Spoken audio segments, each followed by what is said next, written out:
Great day, great day, great day. I'm Coach Kevin Gibbs, your college recruiting specialist, right? And today we're going to talk about scholarship types, right? What kind of scholarship can I get? What kind of aid? What kind of help can I get, right? College is extremely expensive. There's more people that's suffering from student loan debt than anything else, right? It's causing the economy to go down, right?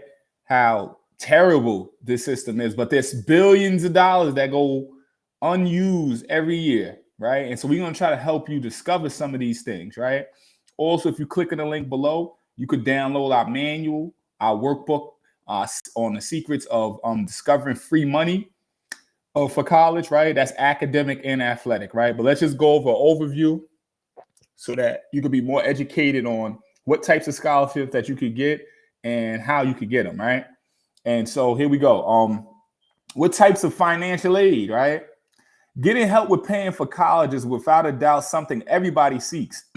It's a good thing then that there are plenty of scholarships options out there waiting for you to apply and qualify for.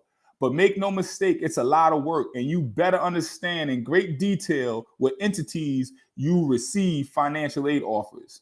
Chances are you've a high school athlete, doing fairly well in your sport and hoping to receive an athletic scholarship offer. But there's a bit more to it.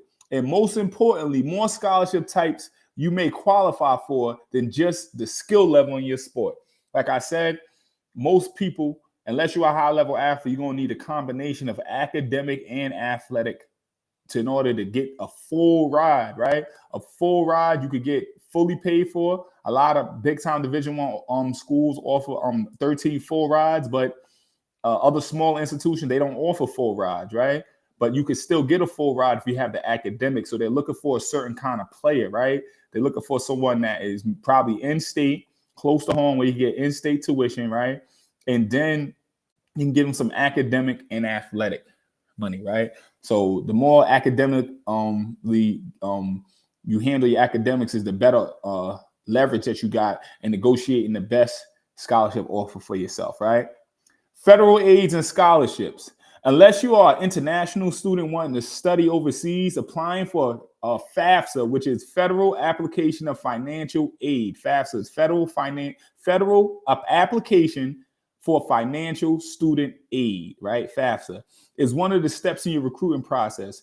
Awards are granted by the U.S. Department of Education based on families' financial needs, right? It's based on your needs, how much money you're going to get. The total sum of financial aid amounts to more than 150 billion US dollars, right? So they're giving out a lot of money, 150 billion US dollars.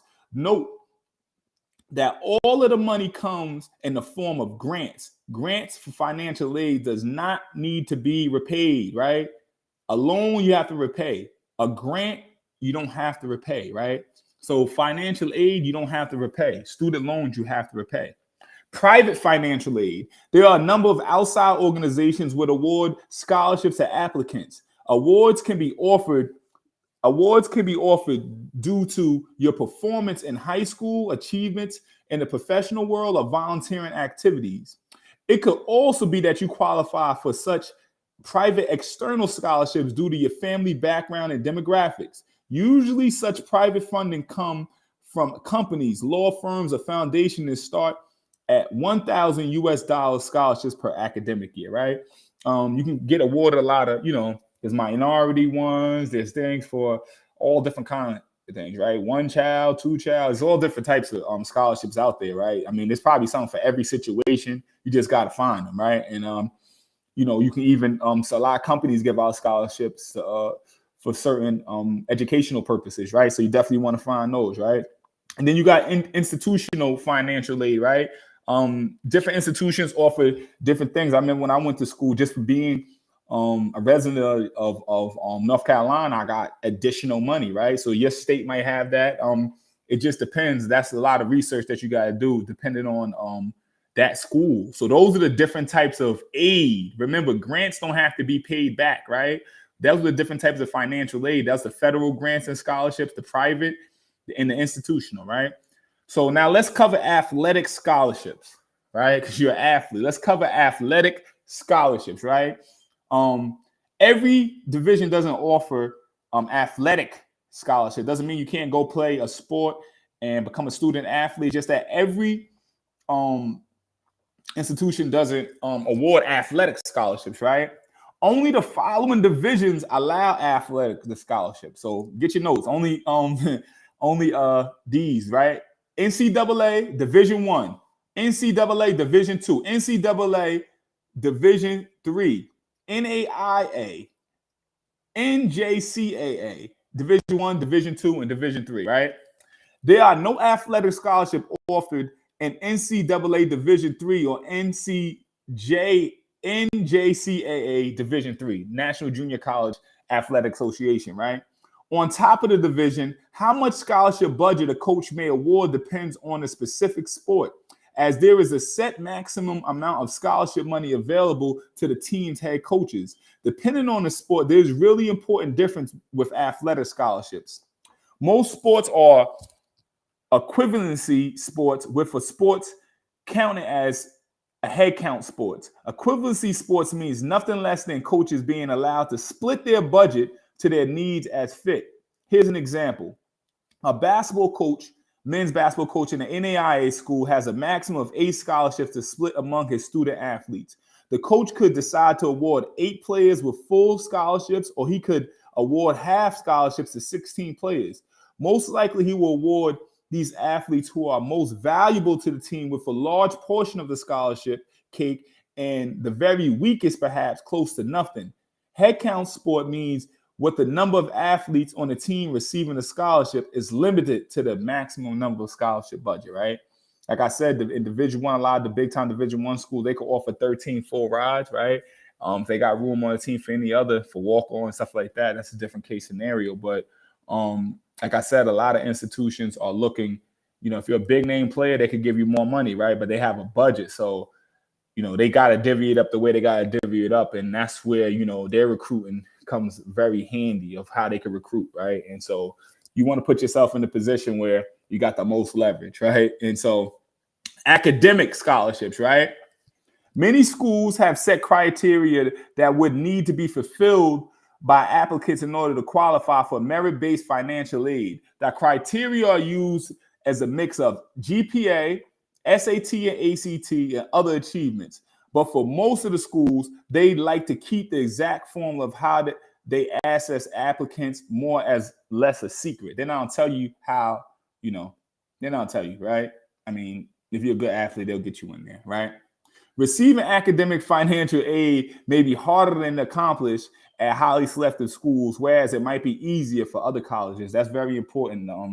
Some schools are, easier to get in. They might have a good sports program. Some schools, they don't really pay that much attention to their sports program, or it's not first, right?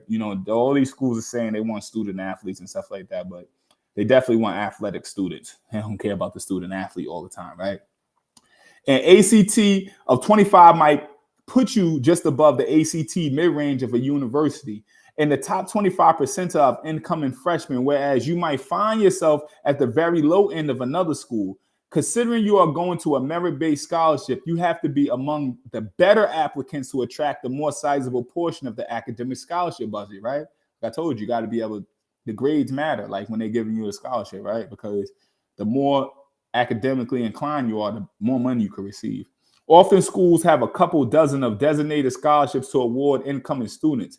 If you happen to meet the criteria, you might be selected to be the recipient of any such award. Think ACT of at least 1,400 with a GPA of 3.8 and your intended major within chemistry or biology. If you meet the criteria and are selected by the admissions office, you could end up being a recipient of a John Doe Foundation scholarship with $15 US, right? There are also situations when you are offered an academic scholarship by the school, but the coach does not intend to award you with any athletic at all. If you still get an offer to be a part of the team, practice and compete, this makes you a walk-on. If you don't receive any aid from the athletic department, then you're considered a walk-on. Here's an interesting, and you just got to get greed from the coach. Here's an interesting and somewhat confusing detail. Receiving an academic scholarship doesn't mean you could get to the top of an athletic award. It counts towards the coach's scholarship budget. Unless you do well in school, then the academic scholarship award offered to you by the school may exempt from counting towards the total athletic limit. Here's an example. The university offers you $10,000 in academic money, and so does the coach, $20,000 in total merit. Merit-based aid, right? You got 20,000, 10 from academic, 10 from athletic, right? In total merit aid, in the books of the coach, however, it counts as 20,000 of his budget as per the rules, unless you are a strong student and fulfill certain NCAA NAIA criteria, then the coach is able to recruit you for less money. You gotta have your grades in order, man. If your grades is good, then they could throw you a lot more money, basically, right? And justify it for their budget. They try and build a powerhouse. Getting recruited becomes so much more fun if you come to the table with good grades and ACT, SAT scores. You actually help the coach recruit you. Work smarter, not harder. The last one we're going to cover is the need-based scholarships, right? The third option within institutional financial aid of need-based characteristic and apply similar criteria as the above described that we talked about. In FAFSA, whereas FAFSA is typically only available to U.S. citizen, need-based financial aid by universities, though seldomly the case, may also be available to international students. Once the dialogue between prospects and the college coaches proceeds, schools admission officers are included in the dialogue and instrumental in determining your family's financial needs, right? Once you get the school really wants you, they're going to find a way to get you in there at the end of the day, right? That's why you want to have the right kind of connections, the people that can put you in front of the right people, because most of the time the coaches, they got a lot of power, and they, if they really want you, then the other people are going to help find a way to get you in there, right? Nothing illegal, nothing like that, but it's always a way, right? You don't know every way, but if there's a will, there's a way. That's my grandmother used to say, right? If there's a will, if you're willing to do what they tell you to do, then it's a way for it to make it happen, right? So there you go. Hope that was educational and enlightening, right? That was the types of scholarships and aids that you could get, right? I'm Coach Kevin with Shooting for Greatness, your college recruiting expert. If you found anything I said in this video enlightening, educational in any way, shape, form, or fashion, please like, share, subscribe. Our goal is to educate and advise the most families and athletes on the college recruiting process. God bless.